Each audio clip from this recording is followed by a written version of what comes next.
In the heart of Northern Europe, Sweden has long been recognized as a neutral nation, maintaining careful diplomatic balance between East and West.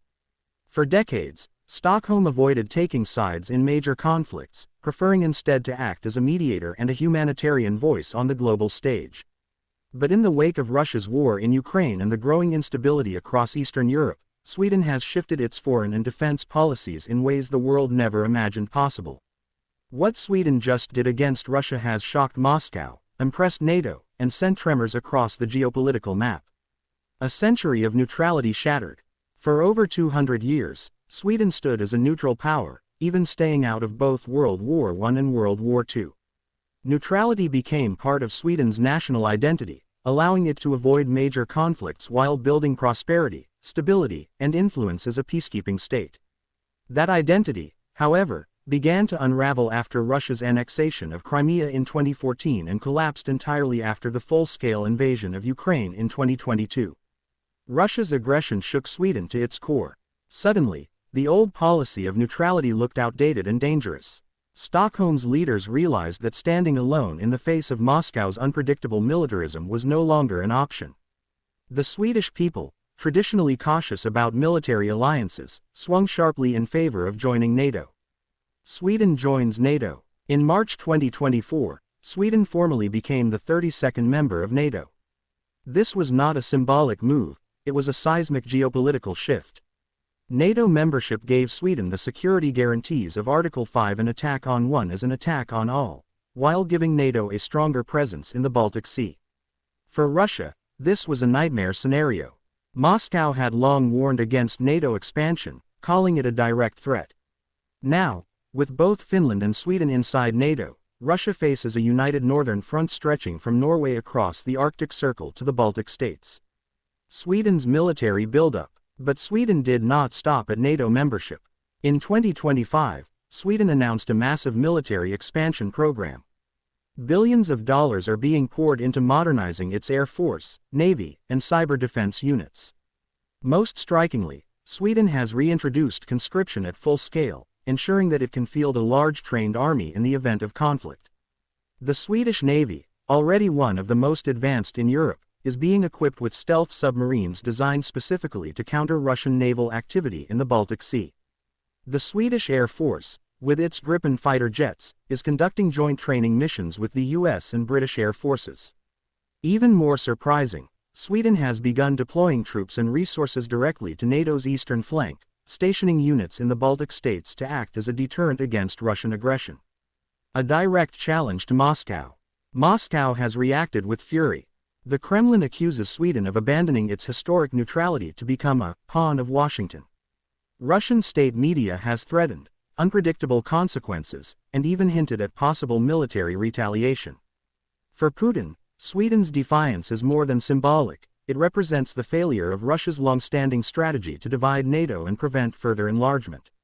Sweden, once seen as a quiet neutral state, is now openly challenging Russia in its own backyard. This is the bold step that has stunned the world.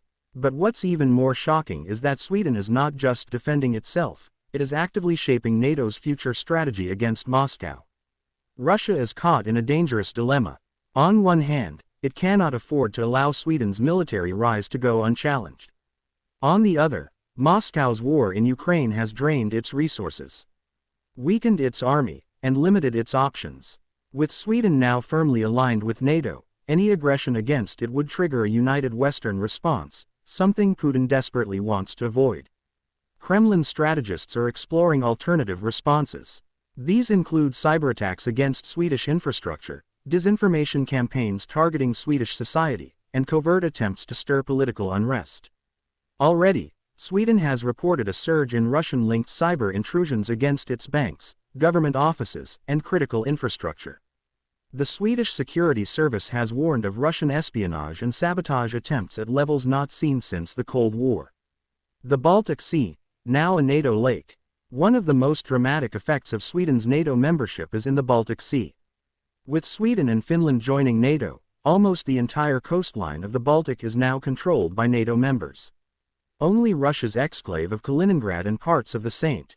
Petersburg region remain outside. Military analysts are calling the Baltic a NATO lake, where Moscow's ability to project power is sharply reduced. This development is a nightmare for Putin. The Baltic Sea is vital for Russia's navy and for maintaining supply routes. With Sweden and Finland closing the northern gap, NATO now has unprecedented control over this strategic waterway. Russia's Kaliningrad base, once a fortress projecting strength into Europe, is increasingly isolated and vulnerable. Sweden's influence in NATO strategy. What makes Sweden's move even more significant is its growing influence inside NATO. Far from being a junior member, Sweden is contributing advanced technology, intelligence capabilities, and strong political leadership. Its Gripen fighter jets are being integrated into NATO's air defense network. Its submarines are sharing cutting-edge stealth technology with allies. Its cyber defense experts are playing a leading role in countering Russian hybrid warfare. Even politically, Sweden is pushing NATO to adopt a firmer stance against Russia.